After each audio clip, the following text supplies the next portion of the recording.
नांदेडमध्ये महाविकास आघाडीला मोठा धक्का बसलाय। राज्याचे पालकमंत्री अतुल सावे यांच्या उपस्थितीत राष्ट्रवादी काँग्रेस शरदचंद्र पवार पक्षाच्या अनेक प्रमुख कार्यकर्त्यांनी आज भाजपामध्ये जाहीर प्रवेश केला। आमदार भीमराव केराम यांच्या मार्गदर्शनाखाली माहूर किनवट भागात पक्ष संघटन आणखी मजबूत करणार असल्याचा निर्धार यावेळी व्यक्त करण्यात आलाय।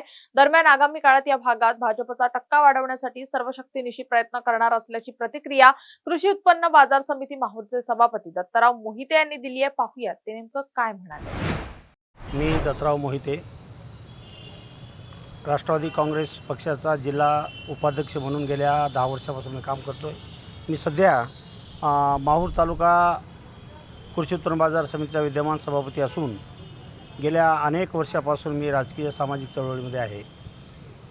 काम करत असताना आमच्या माहूर तालुक्याचा सर्वांगीण विकास करण्याच्या दृष्टिकोनातून गेल्या 10 वर्षापासून आम्ही पाहतोय की आमच्या तालुक्याचे लोकनेते, लोकप्रिय आमदार भीमरावजी केराम साहेब यांचं सक्षम नेतृत्व, सर्व समाजातील घटकांना घेऊन चालण्याची त्यांची प्रवृत्ती बघून आज मी त्यांच्या नेतृत्वावर विश्वास ठेवून माझ्या असंख्य कार्यकर्त्यासह राष्ट्रवादी काँग्रेस पक्ष सोडून आज मी भाजपामध्ये प्रवेश केलेला आहे। पक्षवाढीसाठी काय प्रयत्न? पक्षवाढीसाठी गाव तेथे शाखा जे ध्येय धोरण भारतीय जनता पक्षाचं BLOच्या माध्यमातून सध्या SIRचं चालू आहे, त्यांच्यासोबत मी नवीन जरी असलो तरी जुन्या सहकाऱ्यांना सोबत घेऊन प्रत्येक गाव वाडी तांड्यामध्ये पक्ष वाढवण्यासाठी आणि गावाचा विकास करण्यासाठी आम्ही आटोकाट प्रयत्न करणार आहे।